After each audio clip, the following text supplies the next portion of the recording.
Hello my dear friends, and welcome back to another Star Wars video. Today we have a lot of smashing updates, so make sure if you've not done so already, please be sure to smash the subscribe button down below. Also ring the bell for notifications, but no more jibber jabber, let's dive straight into it. So we're going to begin with the Mandoverse. To be more precise, the Mandalorian and Grogu movie coming in 2026. Ever since the end of the Book of Boba Fett, where we saw Cobb Vanth healing in the Bacta tank after being shot by Cad Bane, we've been wondering when are we going to see the return of the Marshal of Mos Pelgo? Sorry, I mean Freetown. The Mandalorian's third season gave us some Tatooine, not very much, and we didn't get to find out the fate of Robo-Cobb. And I call him that because the next time we're going to see him, he's going to have some modifications. Well, we may have just had a massive hint he's returning for the Jon Favreau movie, which, by the way, my dear friends, is confirmed to be the substitute for The Mandalorian Season 4.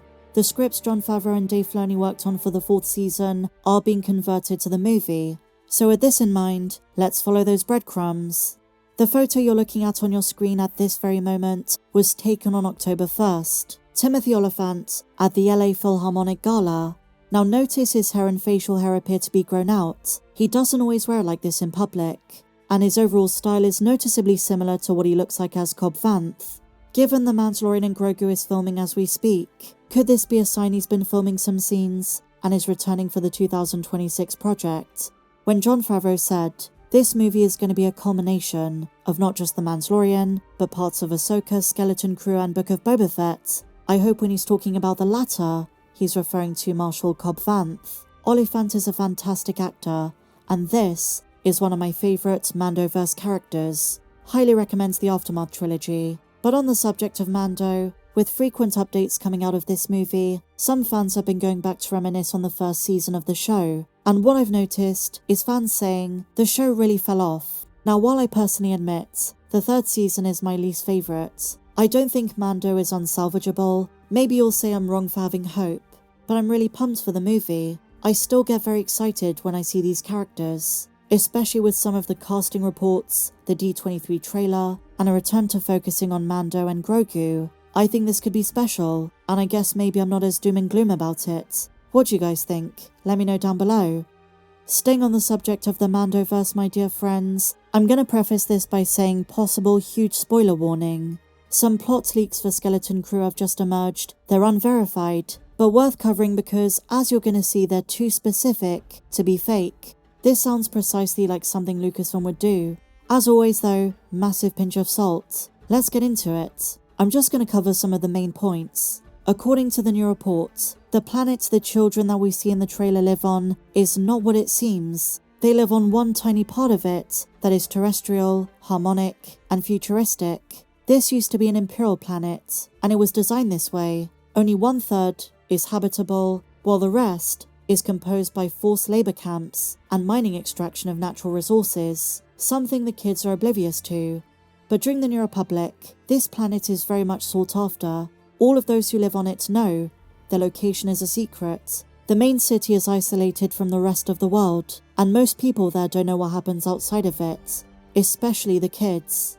It is still controlled by an Imperial remnant, but the New Republic has been trying to track it down with no success. And Mon Mothma's government offered a lot of credits for anyone who knew any information about where to find the planet. And this is where the story begins. The kids find an abandoned ship, the Onyx Cinder, and when they leave the planet and go on their adventures, the characters played by Kerry Condon and Tunde Adebempe, which are the parents of Wim, get very worried because they know the New Republic might discover their world. So the kids end up meeting George Nar Wood, Drew Law's character, who the leaks say is indeed a survivor of Order 66. And it kind of sounds like we're going to see another flashback, very similar to Grogu's flashbacks in Mando Season 3 and the Book of Boba Fett. Now he helps them out of prison, but isn't willing to help the children return home. That is until he finds out the planet they're from. And because Jude's character has been a pirate since the Empire rose, that was his way of surviving, he exploits an opportunity for a payday, and so, under the guise that he's helping the kids, he tries to find their home world for his own profit. Jod is also part of a wider network of other pirates, and apparently they're after him too. I have to admit, if these are true, John Watts certainly knows how to write a Star Wars project. This has me super impressed, and so much more excited than I already was for the show.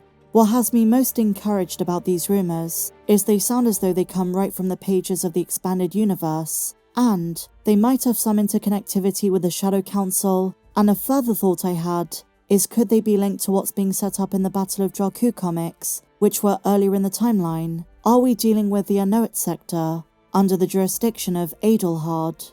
What do you guys think? Let me know in the comments down below. Do you think these leaks are legit, or are they just bogus? We'll have no way to tell until December 3rd. But you know, I thought they were interesting, worth talking about. We often cover wild rumours and leaks before shows, and more times than not, there will be specific details which are spot on, and this sounds way too specific to be false. Who knows? And finally, a big update from Ewan McGregor. I know I've been bombarding you with Obi-Wan Kenobi videos in the last few weeks, but this one is pretty massive. It's Ewan McGregor providing an important update on a possible Season 2. Over the weekend he spoke at LA Comic-Con, where he revealed there are conversations between him and Lucasfilm concerning going about making a possible second season. But the wording he uses is key. He said, quote, "They're exploring different ways and avenues to continue the story," which doesn't tell us much, other than contrary to fan belief, they might be willing to bring Ewan back for another story before A New Hope. And on the subject of the original trilogy, he emphasized something very touching.